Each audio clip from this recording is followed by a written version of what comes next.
Poa, mzima. Poa. Poa. Mimi nina shida yangu kaka. Si unaweza kunisaidia?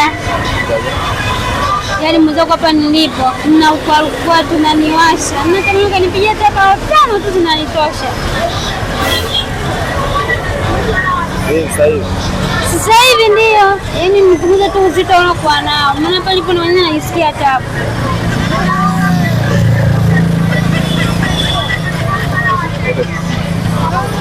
Mbona nasita kakangu, shida nini?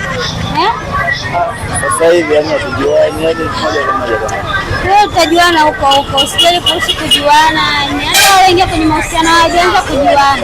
Kwa hiyo tunaweza tukaenda na tukajuana huko, si wasenzetu. Yaani bao 5 tu zinanitosha kakaangu. Tena unikamile kweli. Tunaendelea na zaidi. Kaka. Usifanyie hivyo.